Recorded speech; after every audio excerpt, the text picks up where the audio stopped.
Hello, everybody. Welcome back to the Outcast. This is actually the first episode that I really felt that I nailed the title on this episode. It was just so good, and as soon as I left, I knew exactly what the title was. So I'm excited for you guys to listen to my conversation with my good friend Daniel Harrison. On this day, we discuss the role of conscience and the role that it plays in our day-to-day life in all sorts of facets, as well as the spiritual realm, meditation, anxiety, depression, and much more. I hope you enjoy and maybe learn something from this conversation. Unfortunately, throughout this episode, there is a weird ticking or clicking noise that happens on occasion throughout this episode, so apologies for that. Without further ado, my friend, Daniel Harrison.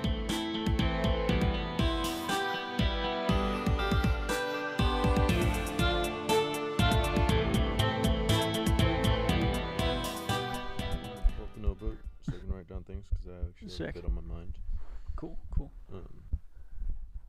One thing that's actually been like on my mind as of recently, specifically this last week, is well, first off, to preface it, why this was brought up is because I've been talking to a lot of fellow believers and topics they have brought up to me, which I don't think should necessarily be shouldn't be topics, but why is it a topic?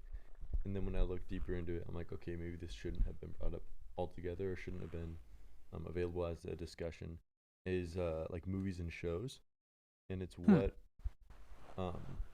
people as believers choose to watch.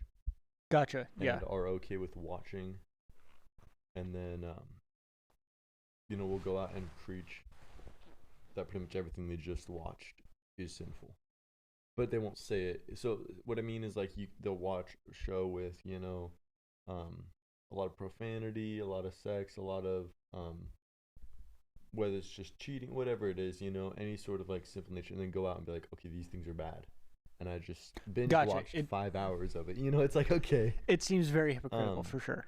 not even as a hypocritical thing. It's just, and I think that's a word that's thrown a lot around in the church, is like, oh, don't be a hypocrite. And I think more importantly than anything is, it's not that you shouldn't be a hypocrite. The reason you're a hypocrite is because you're preaching what you should be preaching, but you're not doing what you should be doing. Yeah. So I think There's more than like being a hypocrite, it should be just focused on following God. Because I think a lot of times people are like, oh, you know what I mean? They're like, okay, Yeah. I can't preach on this because I'm doing it myself. It's like, no, keep preaching on that. You just need to work on yourself, Like, Yeah. There's a distance between your words and your actions, which there shouldn't be for sure. Yeah.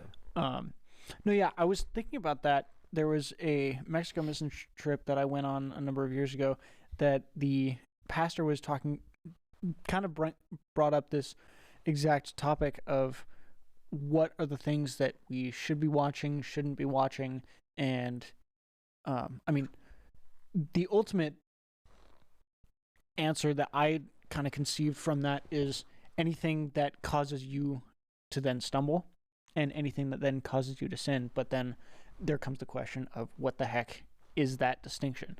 And so I think if it doesn't draw you closer to God, then why is it in your life? Unless it's drawing you closer to others who are also believers, or giving you opportunities to preach the word. But if it's not beneficial to your walk with God, I don't think it has a place. In a way, that's definitely the more positive way to look at it, for sure.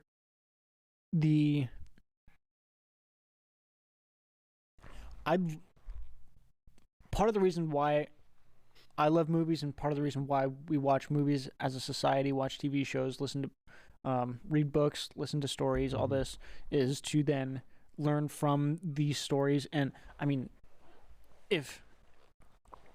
freaking Samson is like lusting over this lady. Yeah. He's beating up people. He literally kills like dozens of people with a jawbone, collapses a palace on a bunch of people. And it's like, those acts in and of themselves are definitely not bringing us closer to God. But I think the story shows the glory of God. Yes, for sure. Yeah. And so in that, there's almost a necessity to touch on these more immoral pieces of this world to then breach into the glory of God. And so, Okay, I could see that. Looking at it through that perspective, the question I would ask then is, it would be about intention. totally. So as Yeah. opposed Yeah. to just, okay, I'm sitting in front of this, it's why am I sitting in front of this? Is it for just my own amusement? Yeah. Is it so I can try to connect with someone else? Is it, like, is it to learn? Like, what is the intention behind putting yourself in front of music or secular shows or whatever it may be? Yeah. There was one of my little brother's girlfriend's friends, follow that family tree, is also an actor, or is an actor, and she was one of her mentors or something like that. I'm sure I'm messing up this story, but he wanted her to be a part of some play that he wrote, and she very disagreed with the I guess philosophy, the point that the story was trying to make, and that situation kind of enlightened or brought to light a understanding of what actors are, how they, I mean, ultimately they're vehicles of a story, but every story needs a villain, every story needs a hero. And in that, as an actor, you kind of have to not necessarily judge the character that you're playing, but the story as a whole. And so it's not necessarily as an actor playing a character, you're not looking at there is a necessity for those villainous roles to then highlight the heroic nature of the hero. I agree. There needs to be some sort of representation of dark to show light, or exactly. Yeah, exactly. I think that's shown a lot, even in scripture. Is totally how many stories are they're not just telling you, oh, this guy, he followed Jesus, it was great. It was like, no, he was this horrible person before, and this Paul dude, yeah, whoever this guy is, it's like yeah, complete transformation, not just he's always a great dude. Well, not always a great dude, but he doesn't just show the last half of the story. Yeah, It's like, this is what darkness is, and this is what light is, and now you can see the difference. But if totally. there's nothing displayed, and I think it's the same though, and this is why you have to be careful. I think it's the same with the reverse. If you only have darkness in your life and you don't have light, you won't see the darkness for darkness. Meaning, if you're not walking with God, you're not going to realize the things you're doing are sinful. Mm-hmm. And I'm not saying you don't know who God is or you're not reading the scripture. I'm saying if you're not actively walking with God, because I do know people who they would call themselves a Christian, and I wouldn't say they're walking with God. And I think they do a lot of sinful things, just as all of us do, but the difference in them is they don't see it as sinful. They don't have that. They don't have the Holy Spirit inside of them convicting them of it, or even making them, question if it's sinful. And I think it's because if you don't have the light in your life, how are you supposed to see if there's darkness, which is vice versa the situation. So then there comes the question of how do you bring forth that light? And I think one possible answer to that is that, community is huge. Over the last, I want to say, month or two, prior to that month or two, I was reading or listening to on Audible. Thank the Lord for Audible. 48 Laws of Power, and which is such an interesting book because it's simply from the perspective of selfish, powerful gain. And so it's a very dangerous book, but in that is it a Christian book? No. Oh, okay. I didn't know if this was no like had a spin on it or something. Okay. No, but what was super interesting about the book is there were multiple times that it quotes the Bible in how one might obtain certain I guess points of power over others. And it's the first law is just blatantly biblical of don't outshine the master, and that's what it is in his words. But it's the basic premise is don't be haughty, don't be arrogant, don't try and I mean that is the story of Lucifer right there. Of he tries to take power into his own hands and then is cast out of heaven, and that's law number one right there. And it's so interesting to me that there's there was one other law in that book that quoted the Bible. I can't remember exactly what it was. Anywho, but one of the laws in there was retreat to self-isolation with great peril, something like that. And it was essentially, you need community, you need your eyes and ears to be able to see what's out there so that you can actually contend with it. You need to and with that, when you're outside of your own little bubble, that will then point out to you in multiple different areas of your own life that is within your own little bubble, areas of change that you can then work on. And so it's almost like the outside will show you the mirror of yourself. And that's definitely been a huge kind of, it's definitely been a shift over the last month or two.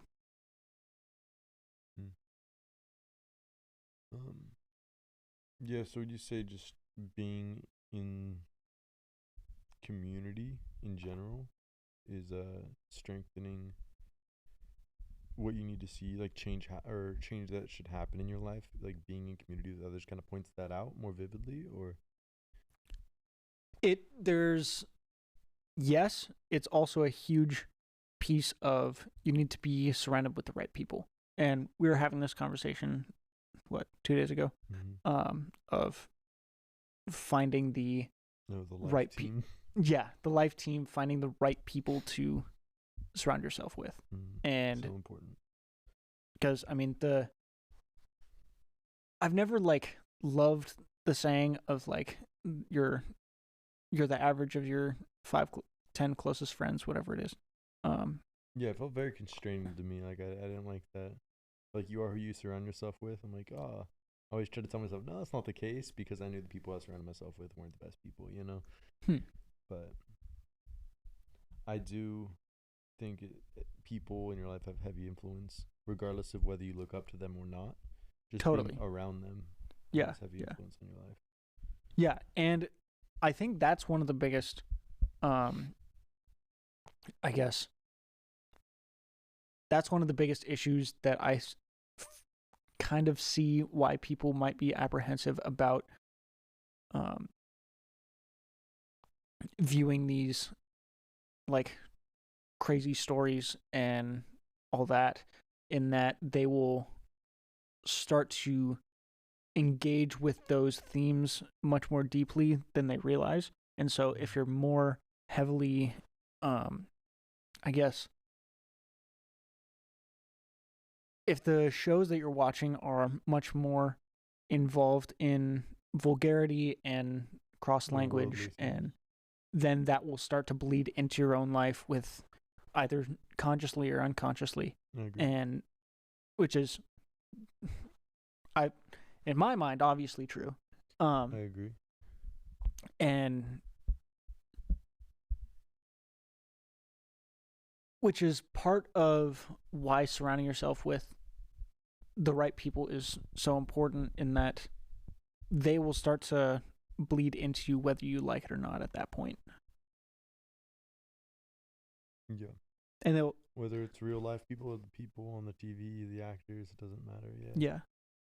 Because if it's a good show, that means that the themes are so real that they're or they leap off the page. They leap from the screen into your own life, and then you start to interact with them throughout your daily life. Well, it's not even just bad TV in general, but almost just TV as a whole, like when does TV become sinful? And I'm not talking about the themes, I'm talking about TV itself and watching. When does watching anything become sinful? Like in terms of it becoming an idol, or Almost, yeah, in the terms of how much time you're spending, whether or not you're watching a documentary that, doesn't have anything, like it's informational based, But it's like, okay, is that causing you to isolate yourself? You're watching 6 hours of documentaries a day and you have not spent any time in community with anybody. You have not built up anyone that day. You haven't been encouraged yourself. Yes, you're gaining information and you're learning about the world, but so I wouldn't consider that necessarily simple. But when it starts pulling you away from, I think, what God's calling you to do, that's when it becomes sinful because it's a distraction from what God wants you to do. So not that documentary is sinful, but at what point can TV just be a distraction and turn into, like you said, an idol?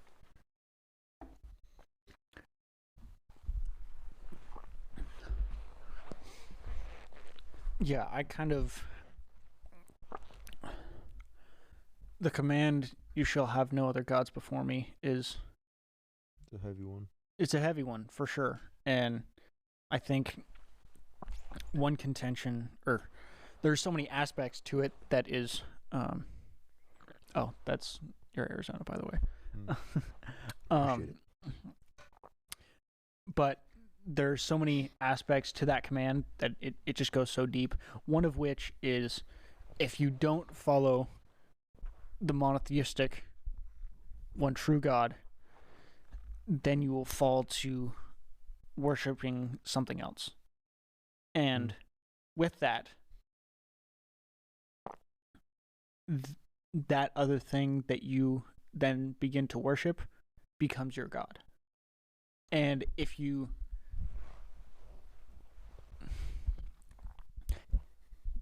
in that presupposition is that there are other gods. They're not the one true God, but they can very well be other gods that you your own gods. Exactly. Yeah.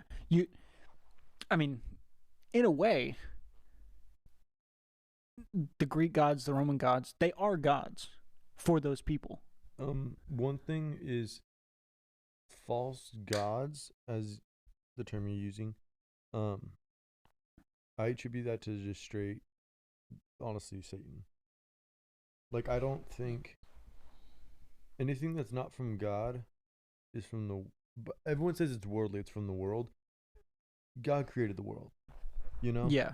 What caused the world to fall into sin? You could say it was Adam, it was Eve, whatever. At the end of the day, the world has sin in it, and who was the first deceiver? You know what I mean? Yeah, Satan was the first deceiver, but I think he was the first. And in a way, yes, you can say people are deceitful, but in the way of bringing deceitfulness into the world, that's I would say right there. is the first and only. I don't think there's other. Sorry, first and only what? Deceiver outside of people, like outside of people's own nature to try to deceive. I think there's not other entities and spirits that aren't demonic that are trying to draw you away from God. If it's not from God, it's demonic. That's what I'm saying pretty much. Like, yes, there's false gods, but I don't think those are their own entity. I think those are demons. Gotcha. Okay. If it's not from God, I think it's demonic, pretty much. And there comes the question of, is it inspired by God or is it inspired by something else? And I think everything's inspired by God. I think things have been twisted and changed. Yes. People's perspectives have shifted. But I think everything is made from God. I believe everything's been inspired by God. Yeah, so that's one of the super interesting things about the devil and Satan is that he's not a creator. He's not a creator. Yeah. It's so interesting in that God and Jesus is the logos, the truth, the true word, the divine word, and then Satan is the opposite of that, is lies, and then God is love, and Satan twists that and it becomes lust, and it's all just a slight twist, but which makes it the opposite and therefore destructive. It's honestly, it's not that I think. Okay, I can't say obviously lust and hate and all that's not bad, but I think. You lost my train of thought. But I think the biggest thing where it's like, okay, this is obviously not from God, is when it's not God's intention, His original intention for things. Because as they're saying, the devil is not a creator. God's the creator. Mm-hmm. He's created everything, and things have been twisted. But the devil can't create himself. He can't create anything. Yeah. And so, when it's taking something that God already has in place and it's changing, I think it's changing just the intention for that God had. Almost the idea of like lust and love, where lust wasn't the intention behind sexual desire. Sexual desire isn't a bad thing in itself. Yeah. When pointed towards exactly when the intention future, is the intention God had and the plan that God had for it. So I think a lot of sin and a lot of things, if not all, is God created things that the intentions are no longer there and have been changed and twisted. Yeah, and I think about that even in terms of anxiety and depression, in that anxiety is the frantic movement that is born from a lack of a goal. Can you repeat that? So essentially, anxiety is birthed from, what do I do now? Or I guess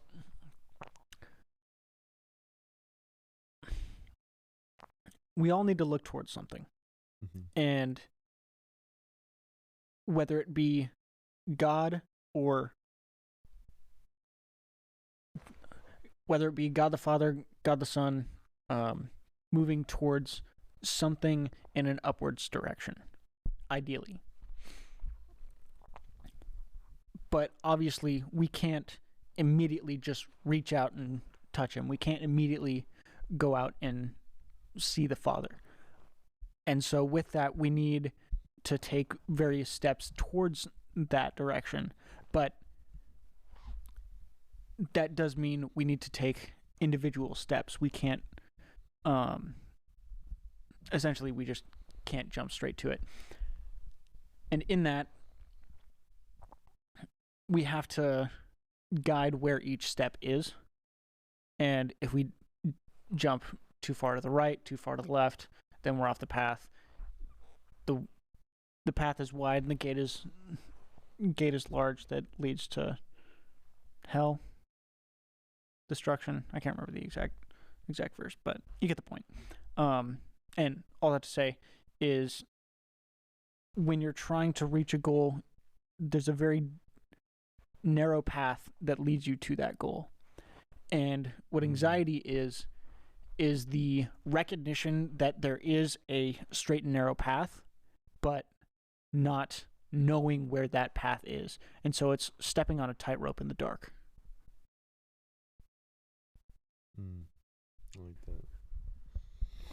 It's a good way of explaining it, yeah.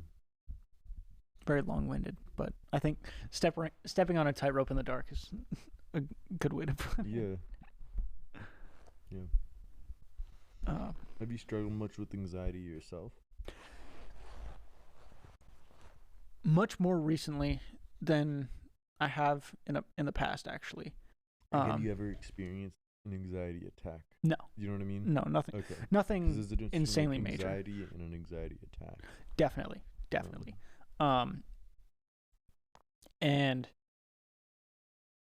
yeah, I can't speak too much to anxiety. I definitely can empathize with it much more now than I have been, which is both insightful and terrifying in a way. But what's your experience with anxiety so far? I started getting anxiety in junior high. That was my first experience with not just like sadness or depression, but like anxiety. I didn't know what that was before junior high. Life was pretty good as a child, Childhood is great.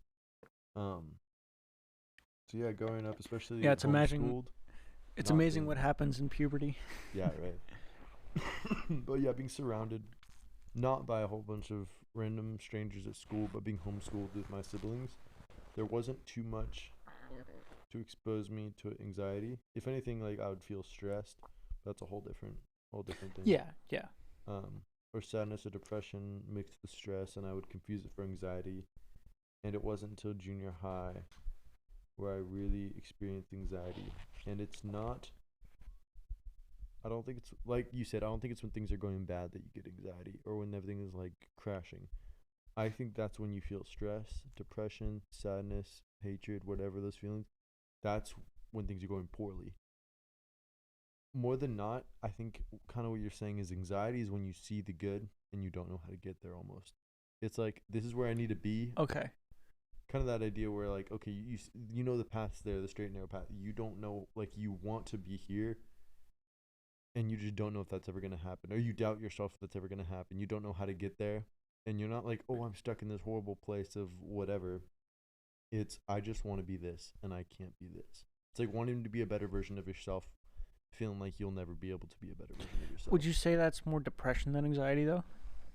No, I would say depression is... Okay, I think a lot of people confuse depression with anxiety, but I think depression is the lack of emotional response and emotional, like, compatibility with everything around you. I think depression I feel like that's more numbness, though. I'd say numbness and depression are pretty similar. I would say depression and sadness are very different. I think people think depression and sadness are more similar than they are. I think numbness and sadness are very different. I think numbness and depression are more similar.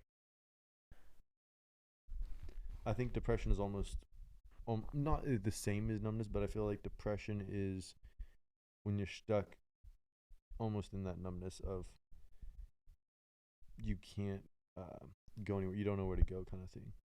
But and depression I feel like is more caused by negative things as opposed to anxiety of not reaching like potentials and things like that.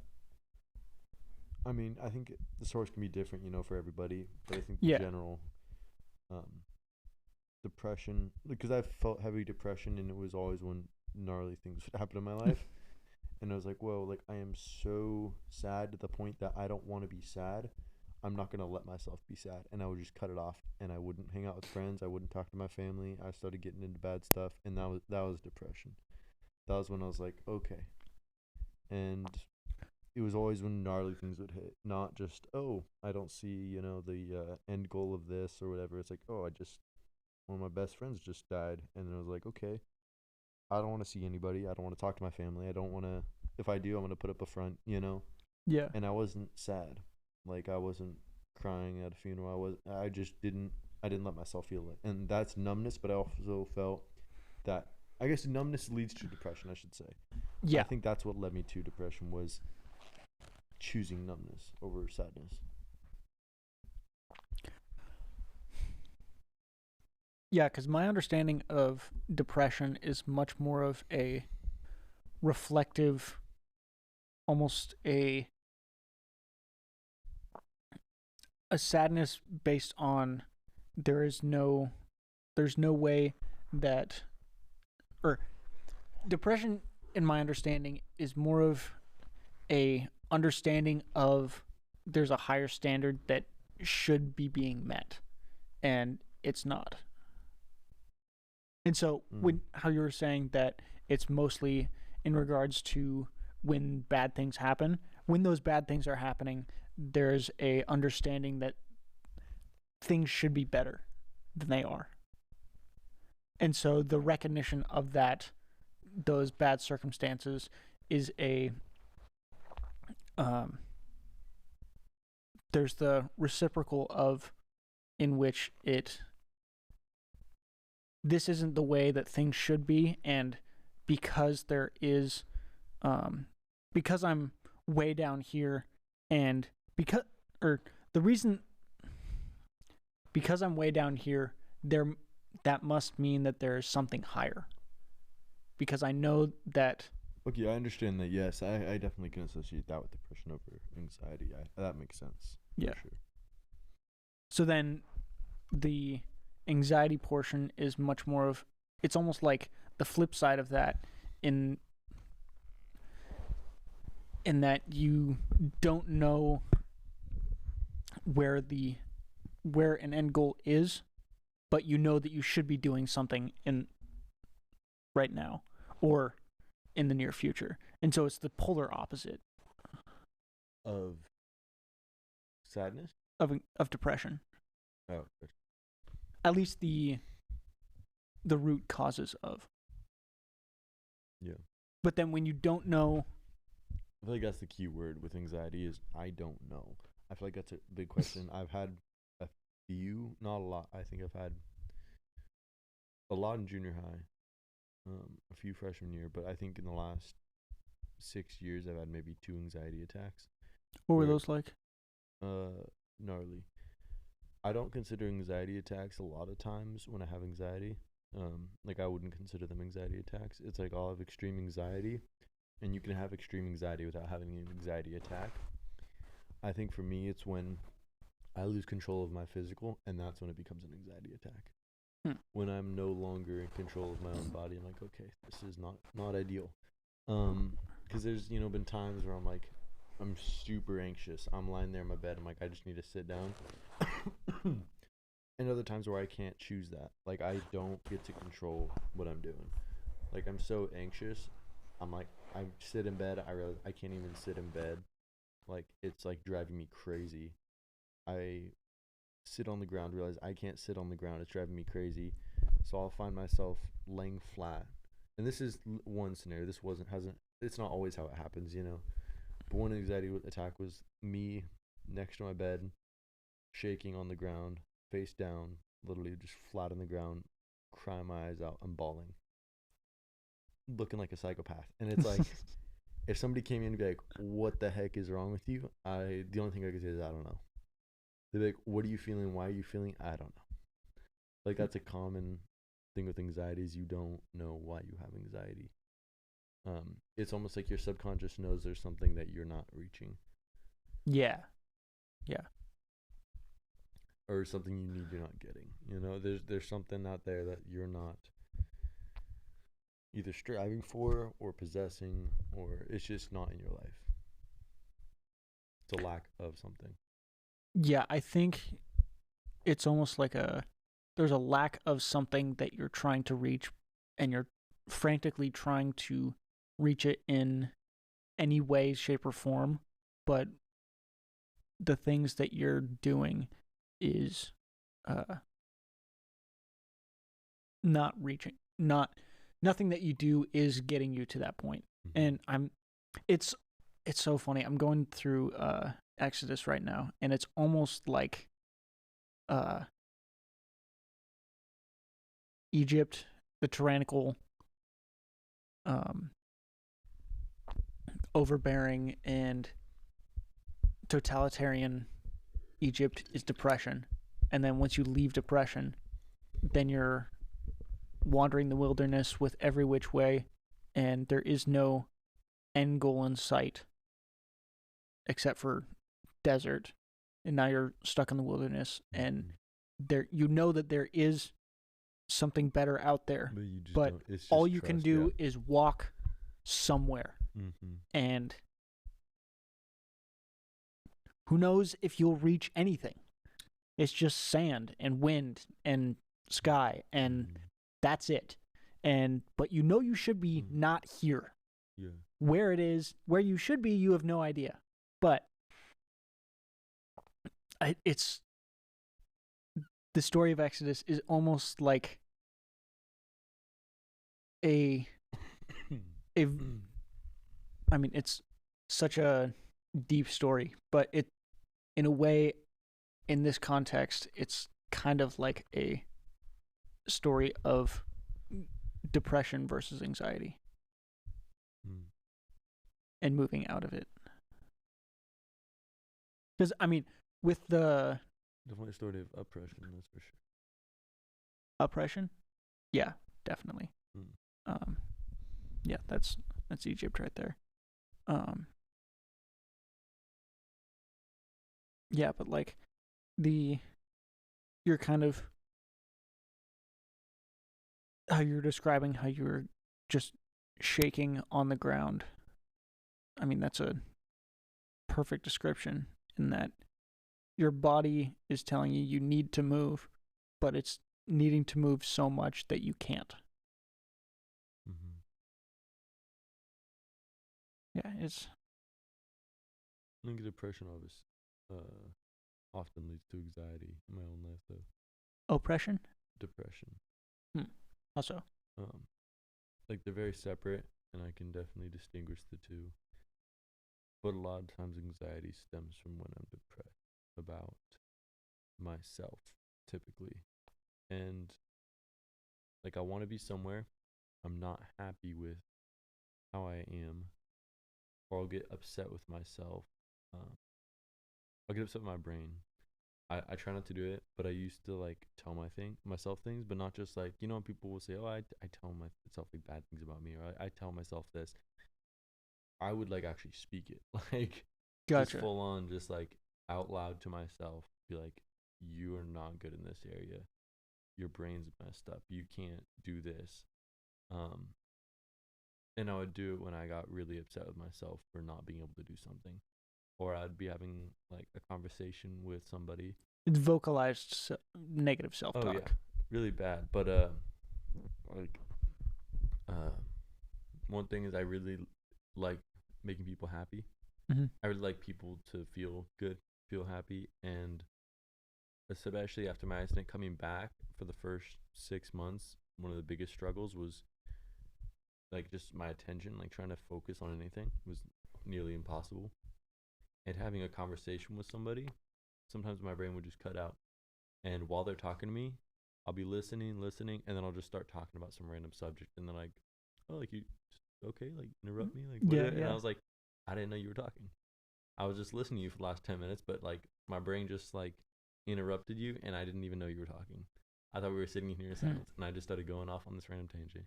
And I don't remember the last thing you were saying for the last 10 minutes. Even if you tell me, it sounds all unfamiliar. Like I do not remember that. And that's been happening less and less. But when that happened, I would just feel awful about it, and like people genuinely just thought I was interrupting them, and I'm like, I'm not trying to, like, Yeah, yeah. trust me, my brain is not working. Um, then yeah, I'd be alone or go home, or whatever, and I would just beat myself up with words and be like, you need to not be stupid, like your brain doesn't work, and just it stressed me out because it wasn't just with people, it was with homework, it was with doing my taxes, it was with my W-2s for work, things I needed to do in life, Yeah. paying whatever bills, where like you're trying to do it, and then your brain skips and it's like, oh, we're doing something else now, and it's like, what? I was trying to do this, Yeah. and it made me feel so bad about myself not being able to accomplish things, that I would just tell myself negative thoughts that led to depression.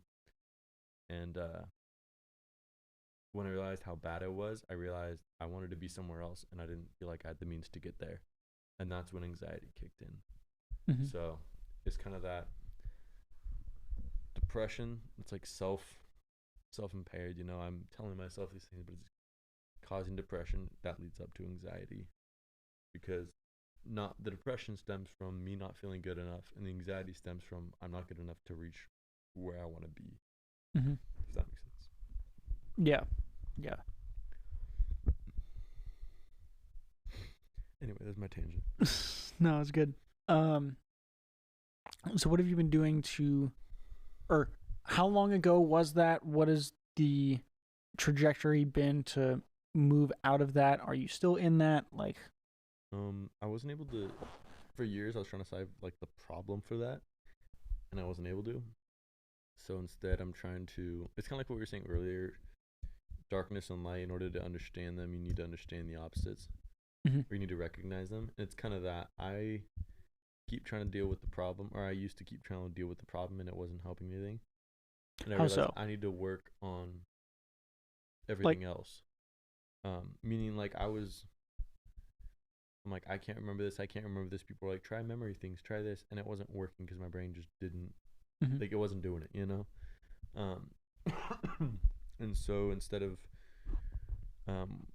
focusing on things that would let myself down and then feel not good enough, I focused on things that I could do, I guess, is the word. Like, instead of focusing, I'm sure you have definitely a lot of to talk on this subject. But when you can't do something, the best way to improve just your mental clarity and being able to move forward with that is finding all the things you can do.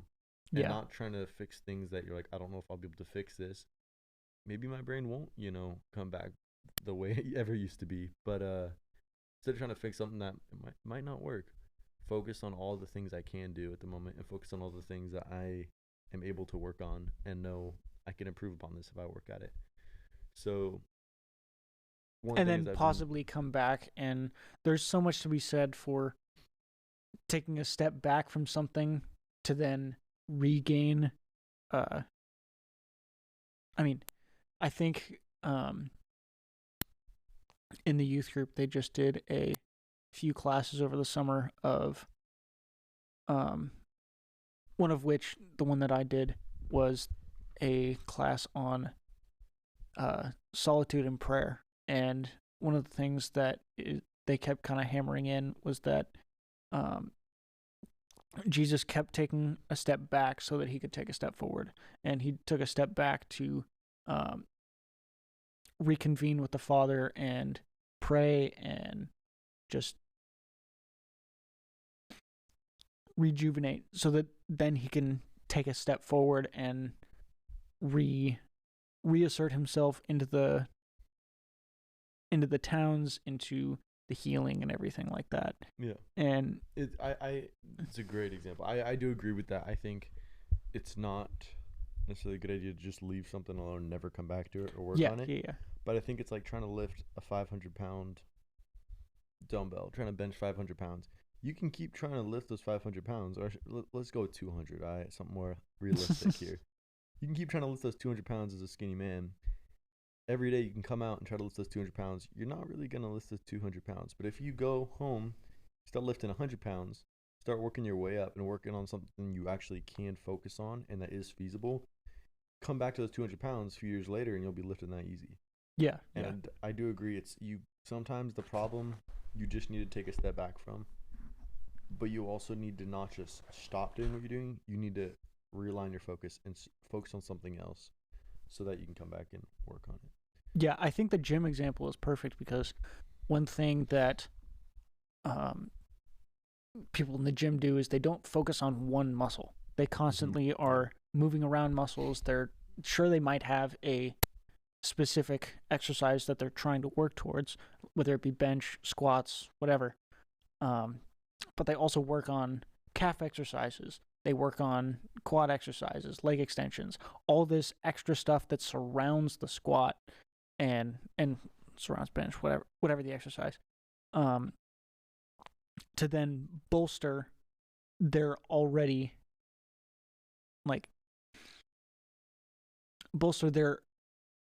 the capacity that they already had prior. And so what you're kind of saying with what I hear you saying is that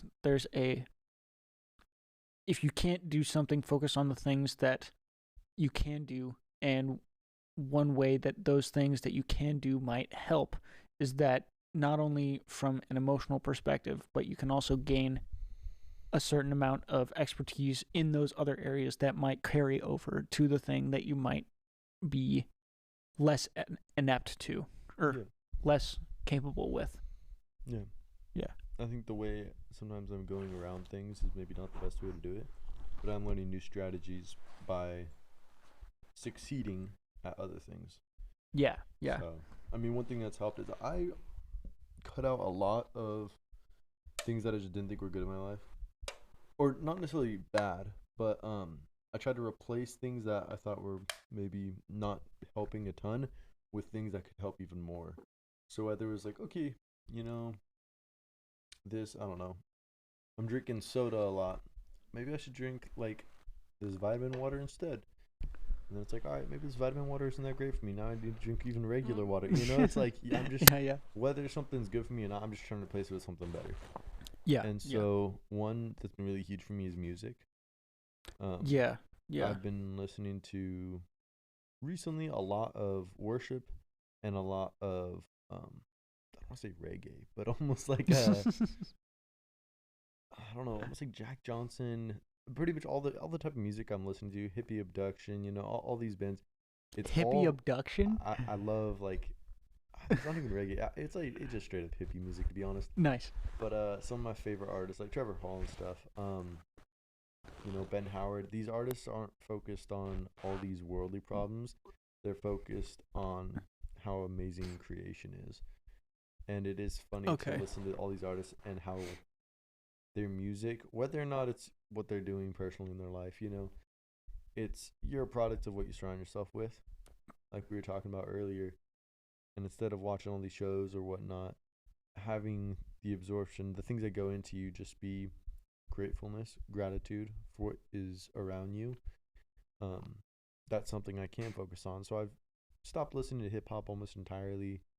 And I diagnosed hip hop before. It wasn't like I just left for no reason. Yeah. I started kind of breaking down like what is hip hop, what defines hip hop other than just the sound, and just a lot of lyrics that not are necessarily negative, but it's a lot of focus on yourself.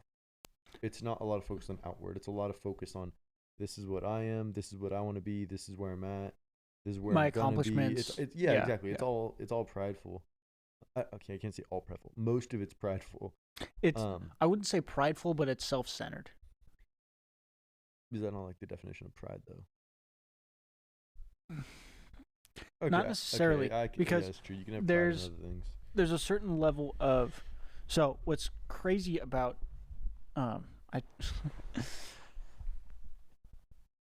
I'm laughing because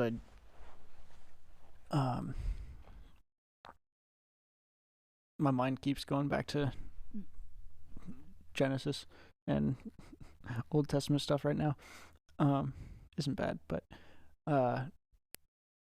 yeah. So what's crazy about the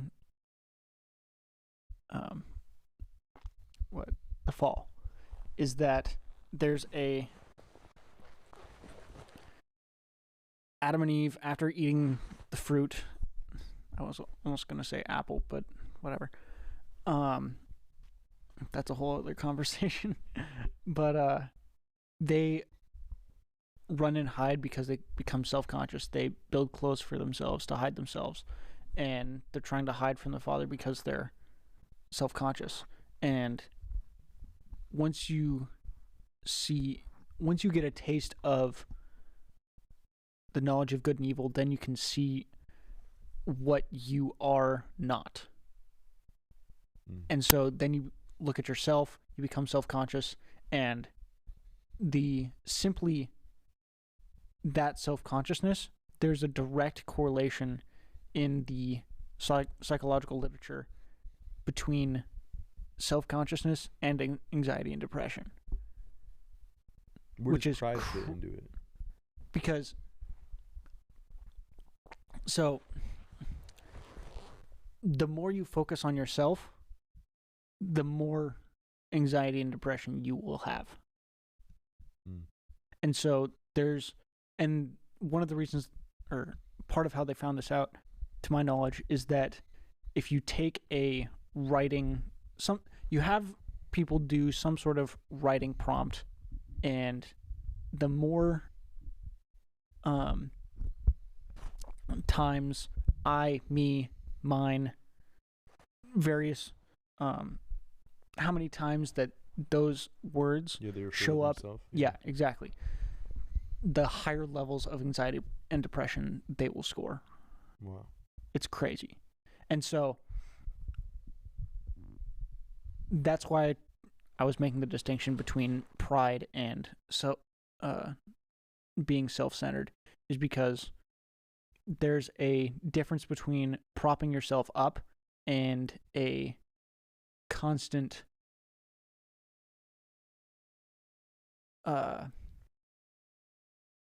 I guess not necessarily self-reflection, but constant need to focus on yourself, whether it be lifting yourself up or bringing yourself down, because those are two very different things. I will say there's a great song, or there's a great line in this one song by Andy Mineo that it's dang it. The line is, "I know pride and insecurity are the same thing," which is so much truth to that. But there's my rant.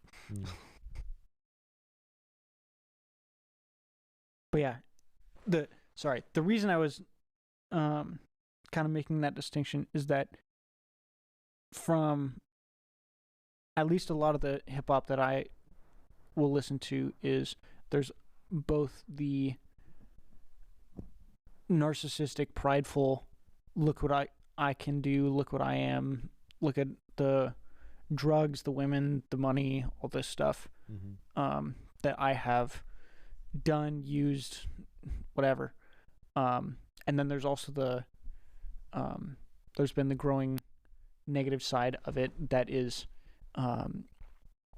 all the talking about anxiety, depression, all this the negative side of the self. So that was kind of the point that I was trying to make. But yeah, so I have taken that into recognition for sure. Kind of diagnosed the, what is exactly, or dissected what exactly is, the typical hip hop listened to, and what I'm choosing to listen to. And I originally, I would say about a year ago, maybe like a year and a half ago, if not that, I didn't really care for a lot of just like good vibes music, just like outwardly music. The only music I really like enjoyed, probably hip hop. And it is funny, you enjoy what's familiar.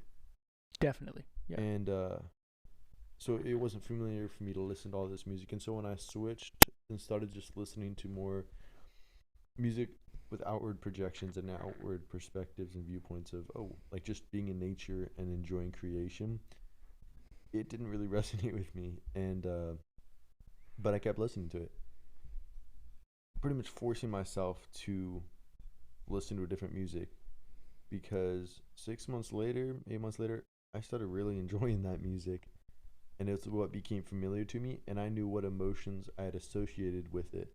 So when I heard that music, I was able to feel those emotions, as opposed to I would hear hip hop, and then I would feel all the emotions I used to feel when listening to that, and I could be like, whoa, and I could see the difference. As opposed to I couldn't tell the difference. I used to just listen to hip hop pretty much entirely, and I'd be like, oh, this is just how I am, this is how I feel. And now if I hear hip hop now, I'm like, whoa, this is like, doesn't feel like me anymore. But I can look back and be like, whoa, that's how I was feeling when I used to always listen to that. Yeah. And I can see the difference because there's that contrast.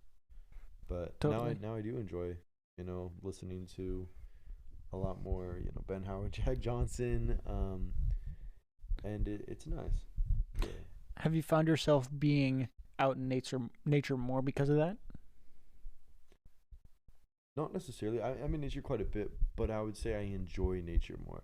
I would say I'm able to look at God's creation with a different perspective, or a deeper perspective.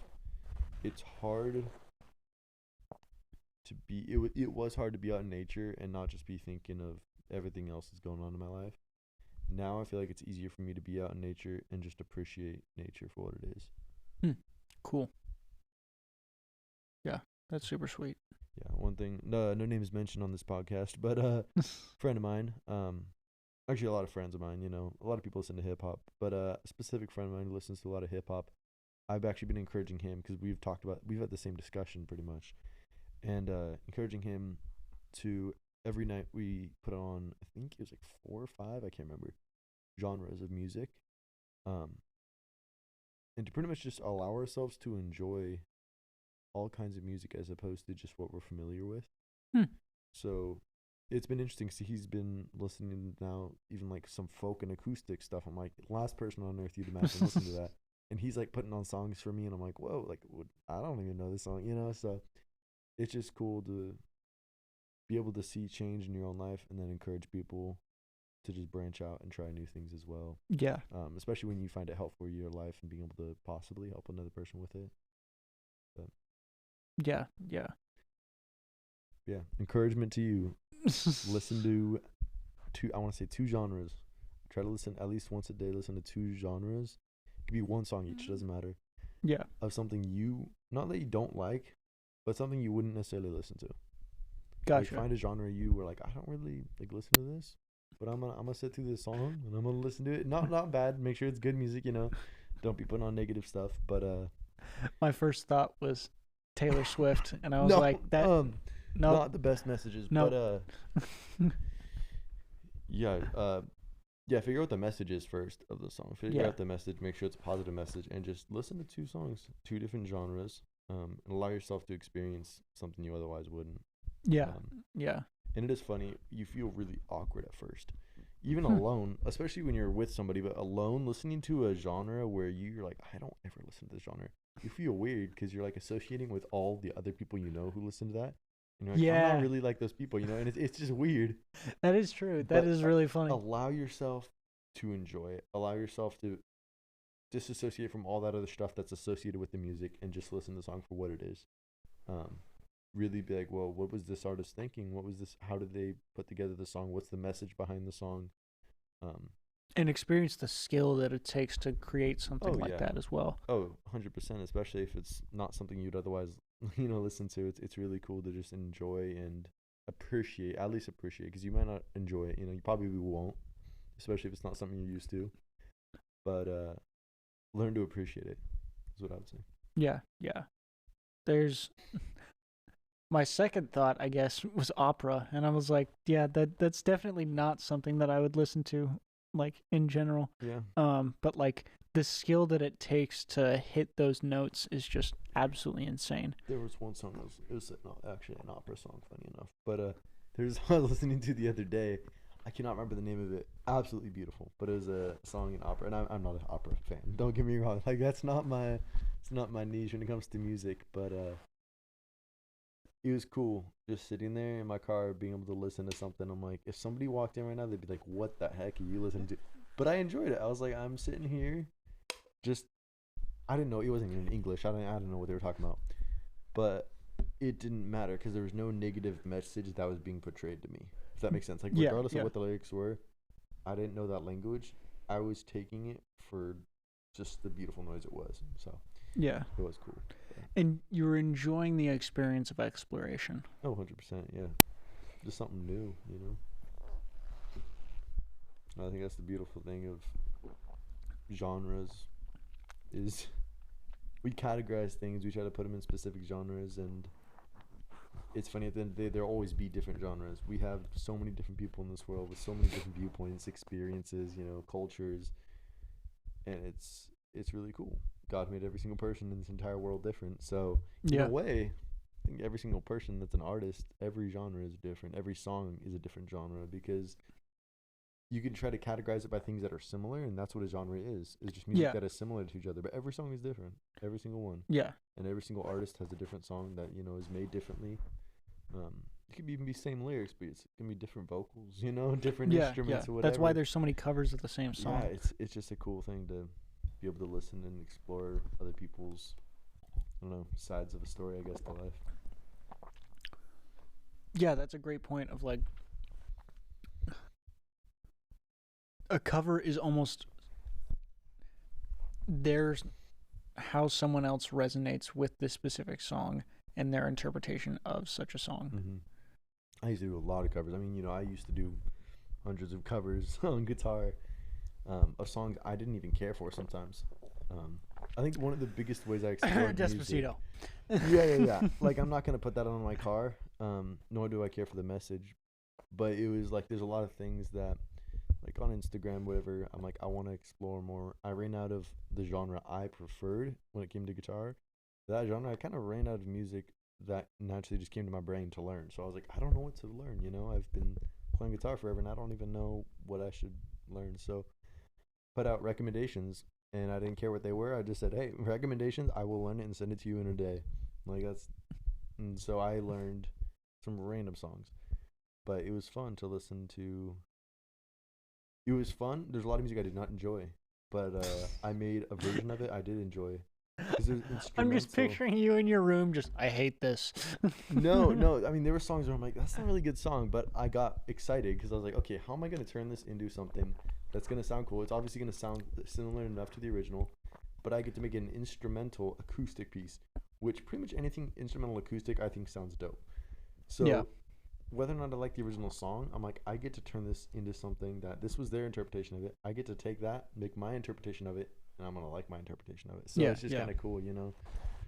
It's almost like inspiration. I think that's why I'm able to write so quickly. Like I could write songs, instrumental songs, very very quickly. I can just put out songs because You I have so much bass behind you. Yeah, so much and so much inspiration from so many different places, not just one genre. You know. Yeah, and you almost had that the song that you were asked to learn more as an inspirational base, not necessarily in terms of a hey, play this song. It's more of a here's a prompt to for then for you to then explore in a it's almost like the song itself is the genre that you're supposed to play within, Oh yeah. but you can kind of explore within that song slash genre to then make your own interpretation of that genre. Exactly. Like you can copy someone's song word for word and instrument for instrument. If they're not the one singing it, it's not the same song. You Yeah. know, it's a cover of the song. It's very, very similar, but it won't be the exact song. Yeah. Especially when you're doing an instrumental acoustic fingerstyle, you know, it's not even close to the same Yeah. song, but it's the same melody, the same notes. It's inspired by. It's like a Yeah. creation based off of something. So Yeah, you're definitely gonna need to pick up that guitar and strum a little bit. yeah, I'm like I need to go home. Yeah. Yeah. Anyway. Yeah, that's super cool. Now, could we actually plug in the guitar and get some? I don't know if we could try. Well, that's mighty unfortunate. Well, in that case, we'll definitely get the guitar working at some point. Oh yeah. But yeah. Okay, I did want to talk to you a little bit about the um kind of your exploration into the kind of more crazy side of spirituality. I mean, I definitely want to talk to you a little bit about meditation, and because I remember you kind of dove into meditation quite heavily for a bit of time, and then you saw huge benefits with that. So wondering how that's been going, what that was like, and all that. Yeah. Yeah, first off, I don't know if we covered this on a podcast. So meditation, no monk type stuff, not any of this chanting or anything. No. But the practice of meditating with God and being in nothing except God's presence, because God's presence is with you. And it's not the meditation. I feel like a lot of people are like, well, a lot of people think meditation is bad, which I think is hilarious. Yeah. No. I mean, God literally says, meditate on my words. Yeah. So I think, yeah. But, yeah, just taking time to really not have an agenda, I think is the big thing. Because so often we have an agenda, pretty much all the time we have an agenda, whether it's to do something, to eat, to drink, use the bathroom, to go to work, make conversation, literally all the time. All we're doing from the moment we're up is we have an agenda to do something. We're not just intentionally not doing anything. So the practice of spending however long you may have, 5 minutes, 20 minutes. 20 minutes is a long time. Yeah. Crazy, but a lot can happen in 20 minutes. That's for sure. 20 minutes. But not just sitting there in your thoughts, but sitting there waiting for God to speak, I think is the big thing. Yeah, because a lot of prayer that I tend to hear of, and a lot of what people tend to think of as prayer, is us talking to God. And it's like, yeah, yes, but then there's also... There's no... where's the receiving end on that? Exactly, yeah. So, yeah, I'd say it's a huge key point is in meditation is that intentionally not having an agenda, and you're not praying for anything on your end. It's just you're waiting to hear from God, really, and I guess at you that point, your do, prayer and is that's just let me hear your words. yeah. Um, I think at first it didn't like have a huge impact on me because I would go in with the headspace of having almost a topic in my mind instead of just like I would want God to speak in a certain part of my life. So I Gotcha. would be like, okay, like I've been struggling with, you know, this greed, or I've been struggling with like my finances or whatever, and I would just sit there and be like, all right, like hoping to hear God tell me something, like either encouragement or like just direct me in a way of that, whether it was finances or greed, whatever I was feeling, as opposed to maybe that's not what God wants to tell. Like maybe I'm doing great in finances, and He really wants to just be like, hey, no, this dude you met like 5 days ago, I want to talk to you about that, you know? So Yeah. not having an agenda, I think, is huge. Just coming before God and being like, okay, I'm here. I bring nothing with me. Then it's just me. Is it I bring nothing with me, or is it everything that I have is up for you? To be honest, I think that is how the mindset should be. Is everything is God's, but I do think it's I bring nothing with me. I'm leaving with something. I think bringing things with you is Okay. good in um, when you're having that conversation with God. When you're going to not necessarily contribute, but you're just going to receive from God. I think that's at that point it's you want to come empty-handed, um, and leave with something. You're coming pretty much just humbling yourself before God. You're not bringing any. Not that He doesn't want to hear about what our lives happening, but There's a time and a place. exactly the time and the place. And I think it's like your friends. You're chatting with your friends. You don't necessarily just want to tell them everything that's going on in your life, and they'll be like, all right, see you tomorrow, and they're like, I was gonna tell you something. It's Yeah, like, yeah. no, you wanna know what's going on with them too. And I think that's huge. Is like, okay, when like God is constant, but He's also constantly changing in the sense of reacting to us, if that makes sense. Like we are living a life and we're doing things, and God has reactions to us. If we do something, like things can hurt God, things can please God. A lot of reference in the Bible to different ways you can please God. And I think that's really important because God can change in the sense that He's reacting to things.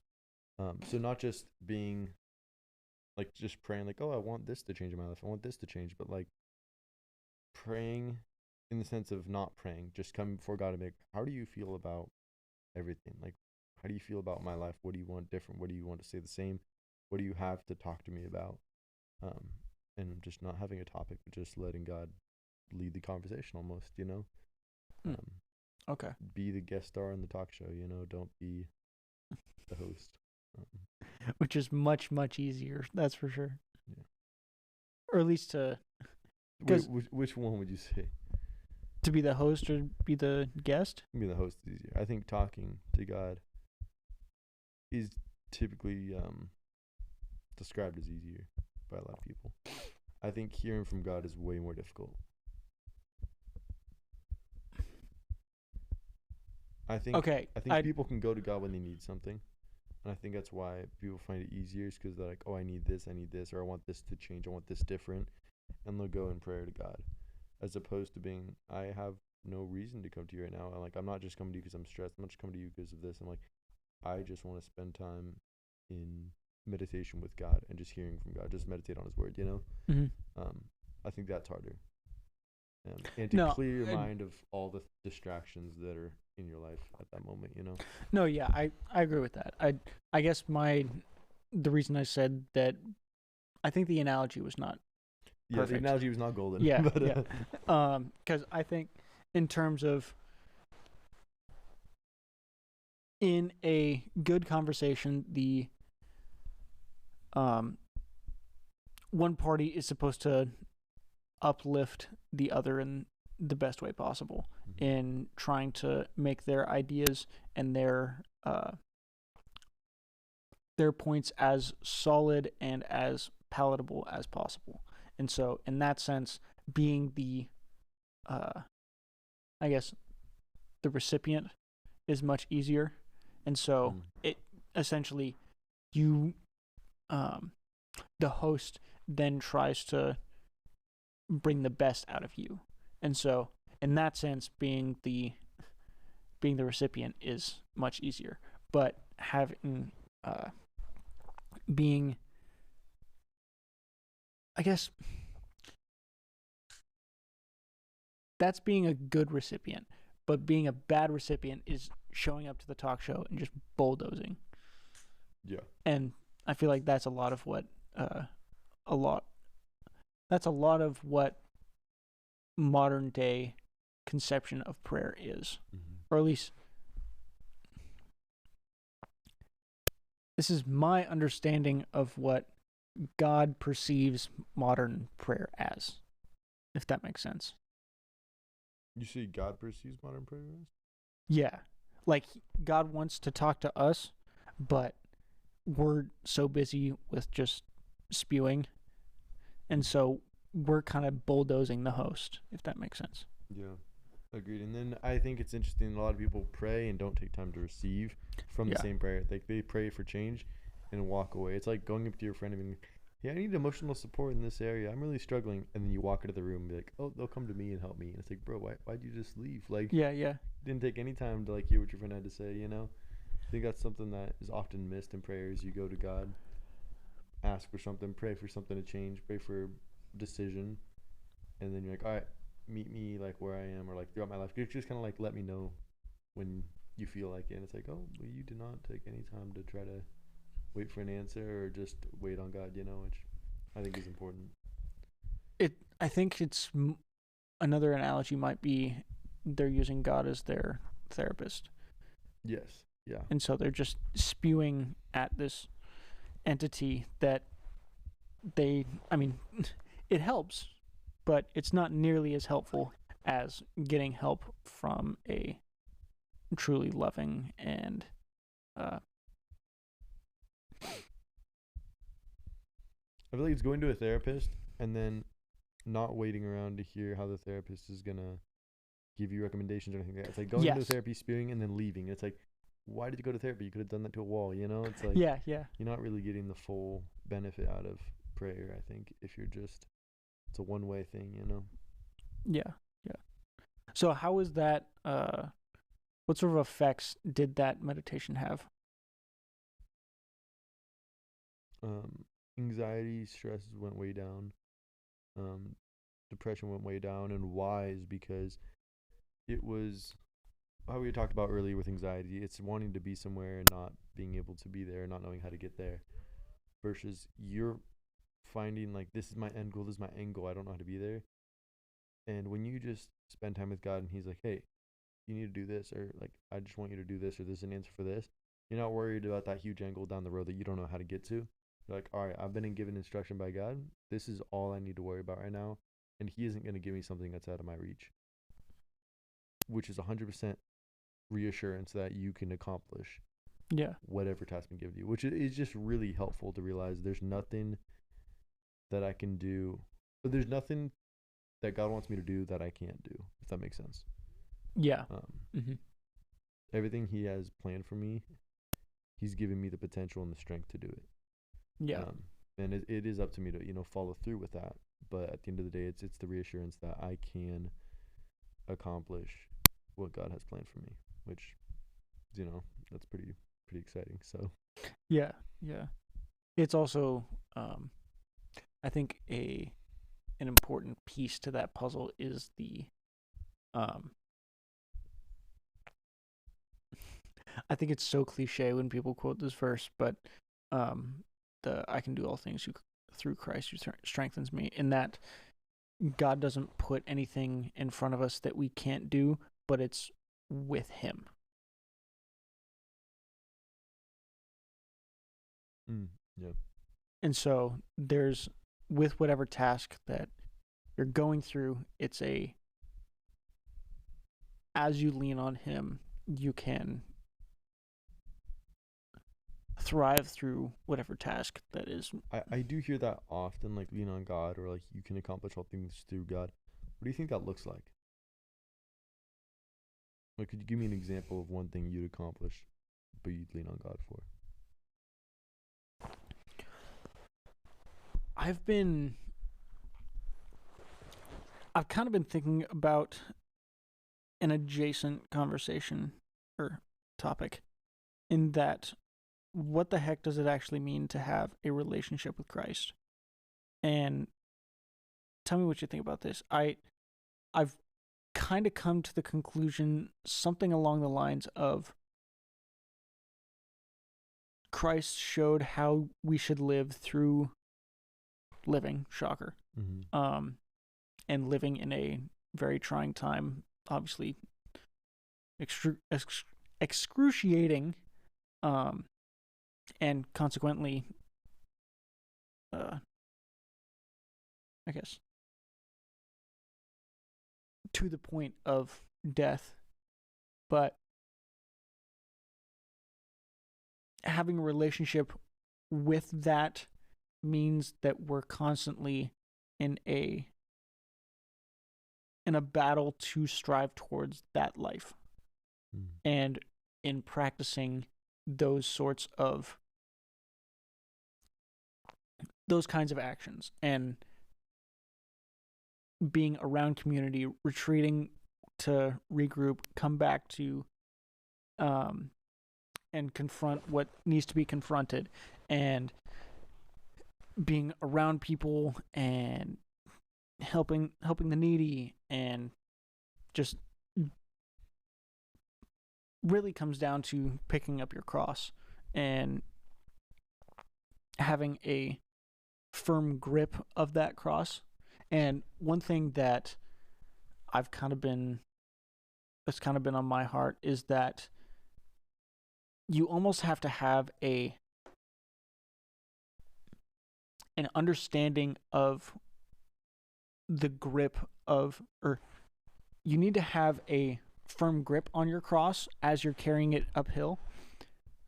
But what really helps is to understand what that cross that you're bearing is.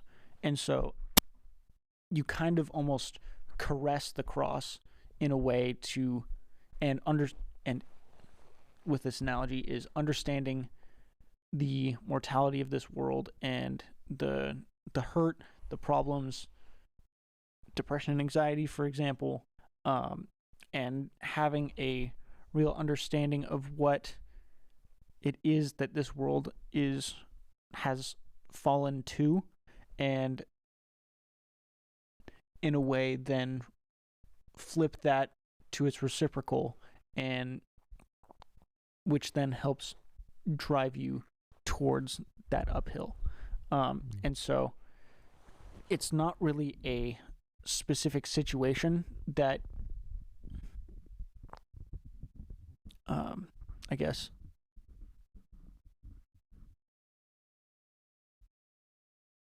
brings you to live with a relationship with God or with Christ. It's a constant evolution. And I mean, what does it mean to be an Israelite? It's those who wrestle with God, and that wrestling is a constant push and pull, and uh, a playful upward spiral. And having people in your life that are constantly pushing you towards something that is beneficial towards both them, yourself, your family, your community, and the world at large is so vital. I totally forgot the question. That was just a rant. No, well, it makes 100% sense though. Right there with you. But What was your question? I don't remember the question. Sick. You experience the facts. I'm like, dang. What was it?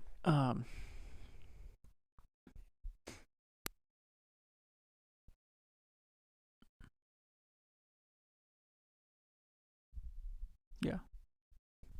Meditation. Yeah. Yeah, right. What has it been like to, or I guess, what's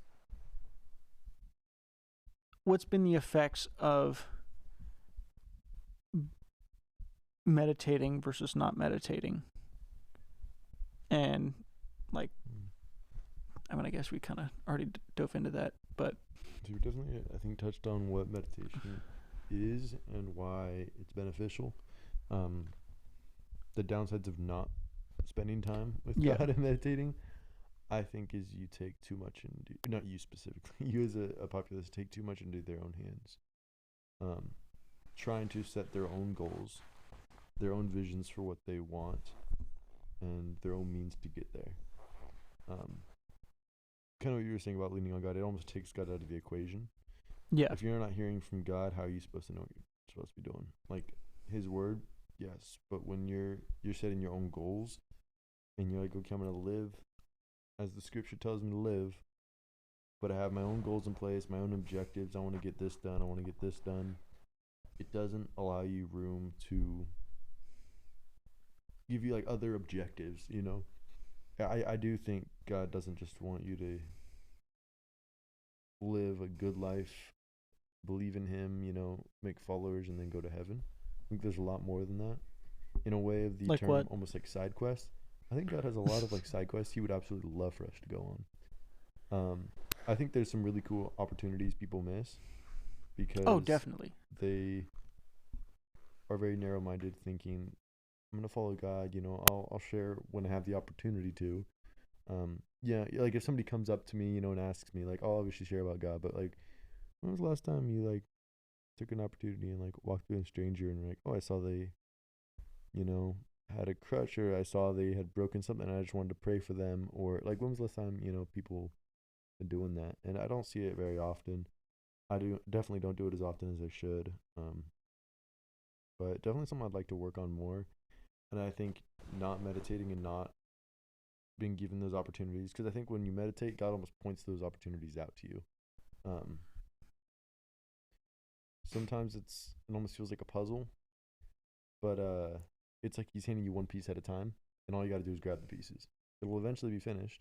You don't know what it's gonna be, don't know what it looks like, but it's not like you're just standing there without instruction. Like He'll keep handing you pieces until it's finished. Yeah, And I think that's the big thing, is if you don't place the piece, He won't get you another piece. And a lot of people think, I don't know how this is gonna turn out, or like, yeah, God probably meant this by this, or He probably meant this. And it's like, just start with what He told you to do, and trust me, more will come. And I've also learned that a lot, not just from meditation, but from mentors in my life. Paul Dabdoo is a huge one. One of the best, just people who've really preached God's word and like really resonated with me and just made sense. Remember one thing he was saying is he would go up to people, and this is an extreme example. Not everybody hears from God like this, yeah, but he would hear God be like, "Hey, like highlight somebody wearing like a blue scarf," and he's like, "Is this just my imagination, or is this like God speaking?" But he's like, "I don't care." And he's like, "I don't know what I'm supposed to say to them. I don't know why I'm walking up to this person, but I saw someone with a blue scarf, so I'm gonna go talk to him." And as he was walking up, 100% committed, to go talk to this person, God's like, "Oh, and their name's John Smith," and he's like, "What the heck? Okay, so I just out of nowhere, I already have their name, and it's just yeah, like." Maybe you wouldn't have gotten that if he didn't just take that step, versus somebody else be like, oh, that's just my imagination, I'm not going to do anything with it. It's like, you'll get the pieces, you just need to start somewhere. You can't just sit back and wait for everything to be finished for you. um but that's always been a question for me of like, what the heck is the? I mean, we're gifted with creative minds by God, mhm. but then trying to tell the difference between the two is difficult. Yes, yes, but also I think there's always not a hidden objective, but with people and our minds, I think there's almost always an agenda. So if you realize there's something that you kind of goes against your agenda, and it's Hmm. possible opportunity, I think that's very likely from God. And yeah, with doing things and with practice, obviously comes the ability to decipher more clearly the difference between the Holy Spirit and your own like cognitive thinking. But yeah, I think it takes baby steps. Um, and it's not like one day they won't be baby steps. They will forever be baby steps. But you just got to keep going and keep going. And every time I think you do one thing, God will show you the next. Yeah. So, But I think that's a big thing on prophecy. I've never. I'm trying to think if I have. I think I've prophesied over one person before.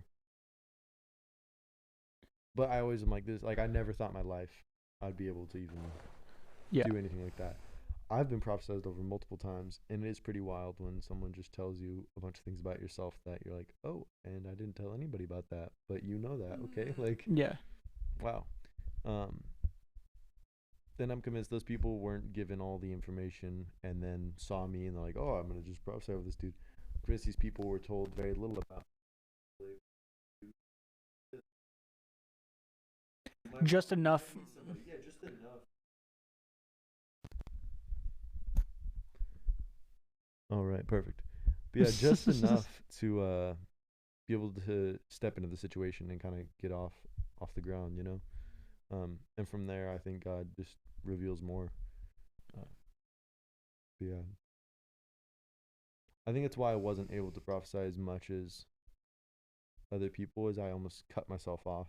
Like I kept doubting myself. Like the only time I ever like tried prophecy was at this house church I was at, and it was they were teaching on prophecy for weeks, and that night was almost like kind of a practice night. They wanted to just like the entire night was literally like silence until you heard from God. Like the whole point was just hear from God, and it was kind of that first introduction to meditation, except Yeah. with a lot of people, which kind of made it hard. But you know, it was a really cool time, and I just remember there was like two lines, and we were in the living room, right? And there was maybe like 10 of us or 15 of us or so.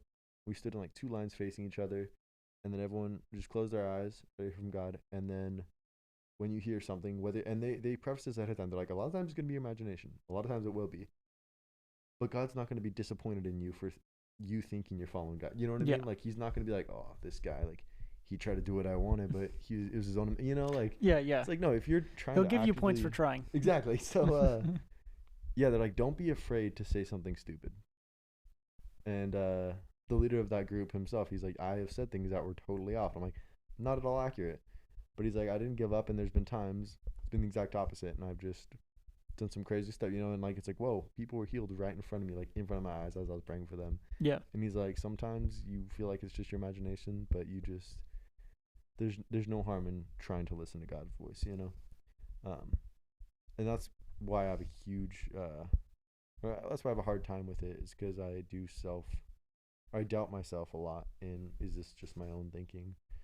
Yeah, we stood in two lines, and I remember whenever you hear from God, He's like, just put it in your hand on the person in front of you, and just start prophesying over them. And I can't remember; it was a long time ago, years ago now. I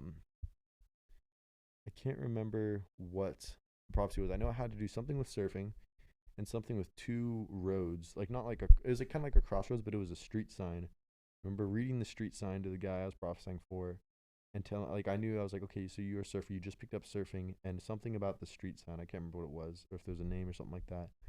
But the dude did just pick up surfing, but it was almost that thought of like, I was almost shocked. I was like, oh, like I got something Yeah. right, you know. But at the same time, it was like, oh, like it was shocking because it felt like a lucky guess, Yeah.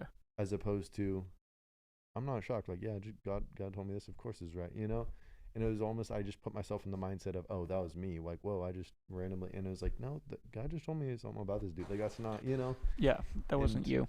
yeah, and I think it's cool when people have the faith of they're not like they're excited God's doing stuff, but they're not like blown away. They're like, oh my gosh, like I just did this because they're like, yeah, this is gonna happen. I have faith this is gonna happen. It happened.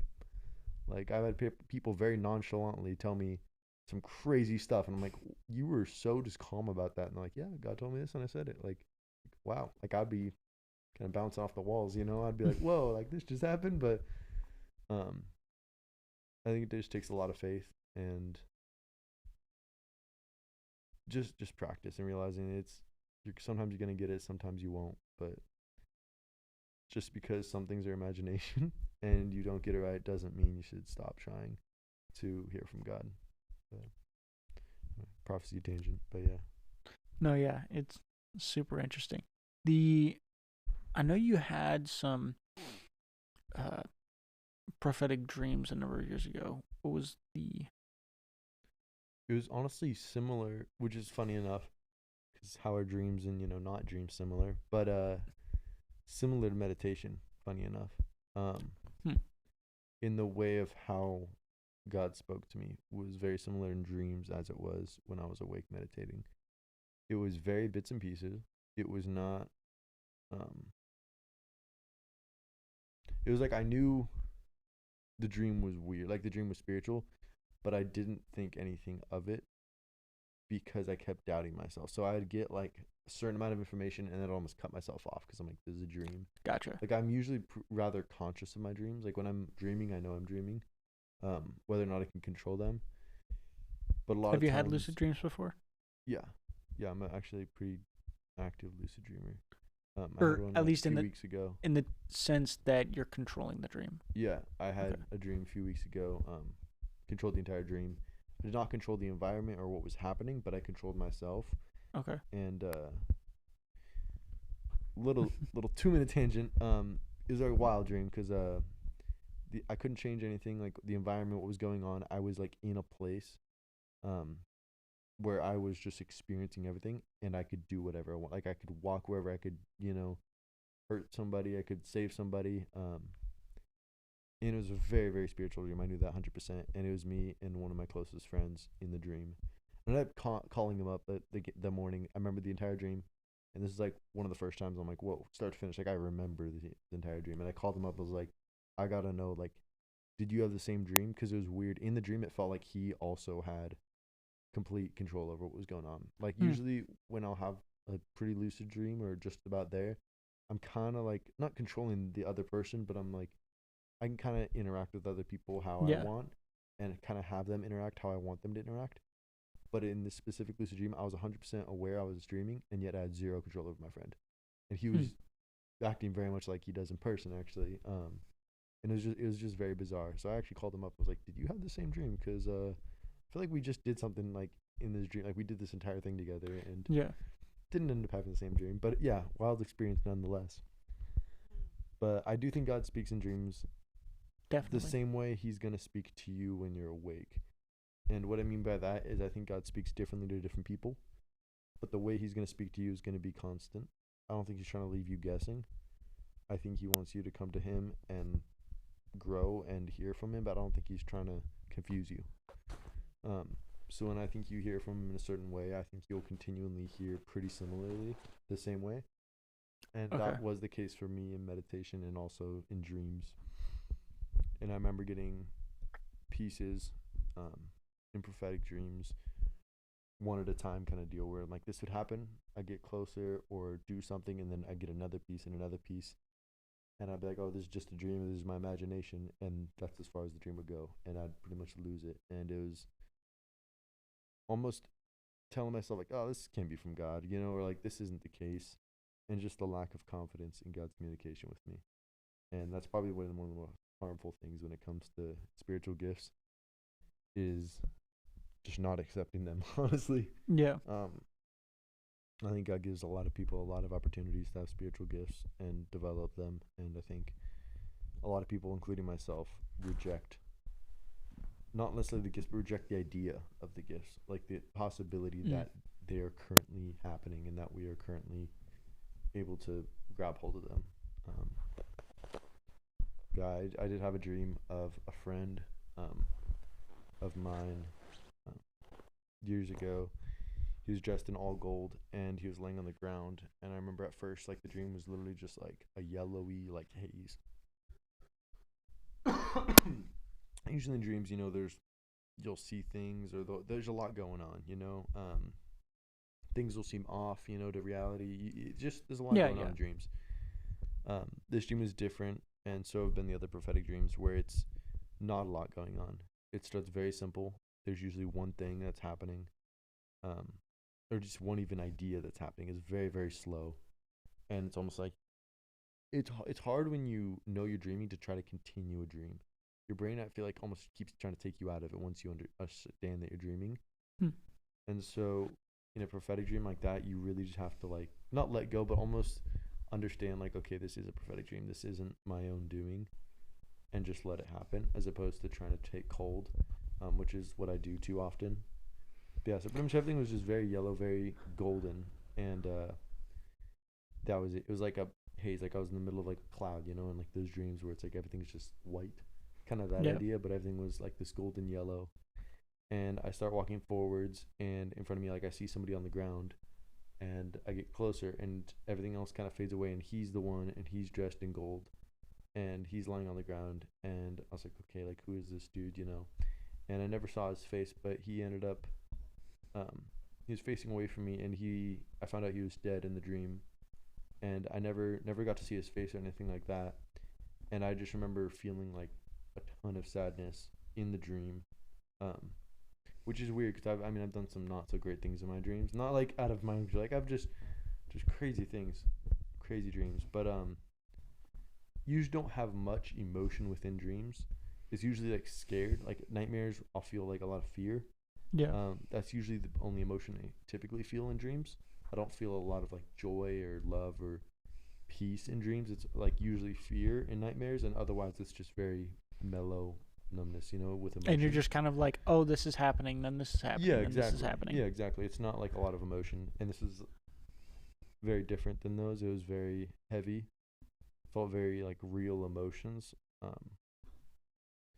Are spiritual dreams, do they kind of tap into that heavy emotion in general as well? Yes, another prophetic dream I have. I actually woke up like crying, and rightfully so, because I got news literally a few minutes after that dream, confirming the dream, like within minutes, because I actually woke up with the news from the dream, which is crazy. So I had the dream, and I woke up with somebody knocking on my door in my bedroom, and they came in and told me the news that I just had in my dream, and I was like, whoa, okay, Yeah. yeah, but yeah. It was wild because they had a lot of questions because they came in the room and I was already crying, and they're like, Yeah. they didn't know what was going on with me, but yeah. Anyway, so my friend, um, didn't know it was my friend at the time, but a younger guy dressed in gold, and he was on the ground, and I knew he was dead, and I was feeling just a lot of sadness, and up to that point, I was like, this is a weird dream, but once I started feeling that emotion, I almost started like cutting it off because that's what I do with a lot of my dreams. Nightmares. You don't want to be in a nightmare. Yeah. Yeah. You try to wake up, or you try to change the dream, or you try to be in control of it, and that's kind of how it was with prophetic dreams. Is I wanted to not feel all this sadness because I understood I was asleep. I didn't want to feel all this, just deep sadness. So I was trying to kind of get away from that emotion, and at that point, I woke up, and that was like I pretty much cut off the dream. Like that was the end of the dream, and I didn't think anything of it. Which now I feel like I can understand. That was my first prophetic dream. Okay. So that was a lot harder for me to understand as a prophetic dream because I just thought it was a weird dream. Like I was like, Yeah. oh, I usually don't feel much emotion, but this is just another weird dream. Yeah. And that's kind of when I recognized the pattern as having more prophetic dreams and realizing, oh, okay, there's emotions often tied with them. But yeah, and then 2 weeks later, my best friend at the time passed away in his sleep. Just didn't wake up one day, and that hit me like a train. I was like, Yeah. because I actually blame myself for years, which not for his death, but I blame myself for not talking to him more about Jesus, because he passed away, and I realized we had such casual conversation. Like we hung out every day. We went to school together, so we saw each other pretty much every day, and then we'd hang out on the weekends. So I was like, Yeah. but it was weird because I realized like we never really had deep conversations about faith or religion. It was always like, oh, how are you doing, mentally or stuff like that. But it was never talking about Jesus. And I never met his mom. I knew his dad decently well, but I didn't ask questions much about their family. It was a rather mixed up, kind of confusing family. But to this day, I haven't reached out to his dad. He invited me to the funeral. I went to the memorial service, not the funeral. But yeah, I don't know if he was a Christian. And I probably won't ever know. And it's just one of those things that I had every opportunity, every single day, Yeah. to tell him about Jesus. And like it's just something I have to live with, and I've definitely come to terms with it throughout the years. It took me a while, but there's a lot of like guilt in that I had so many opportunities, and it's like I don't know. Maybe he was a Christian, maybe he did follow God, but that's not something I'm probably ever gonna find out. And it makes me not want to take that same actions again. Like I'm not, Totally. especially when it's somebody I care about and like I'm close to. I'm like, there's no point in waiting around, and you don't know. I mean, he was 15 at the time. I was 16, and it's one of those things. It's like, did not expect it. Like at that age, Yeah. you don't even consider death as a possibility. But you really just never know.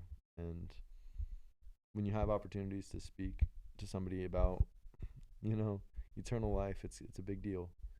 And it's definitely an opportunity you need to take when you have the chance. Totally. Yeah. That was my experience from the first prophetic dream. But I've heard that there's a few, like,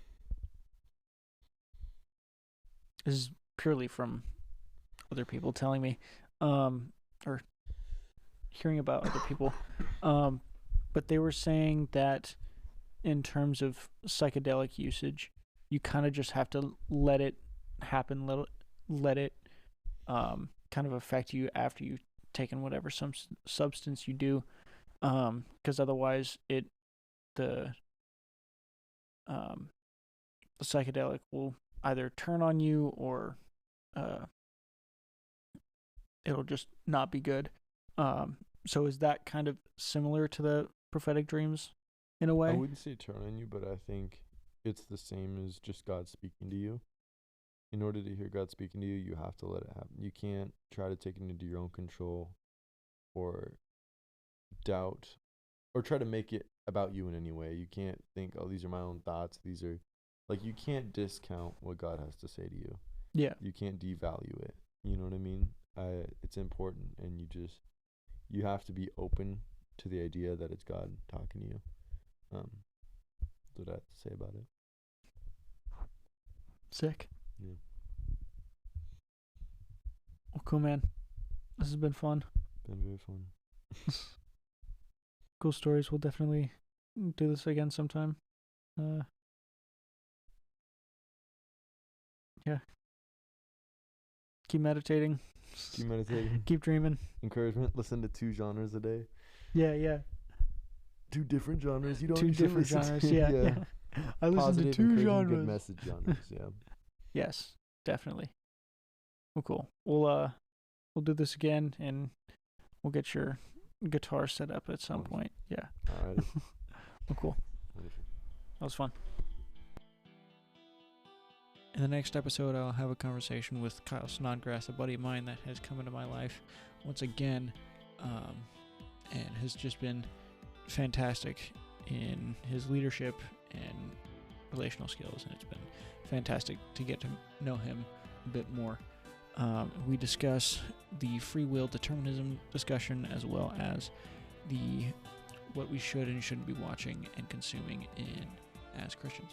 Hope you enjoy.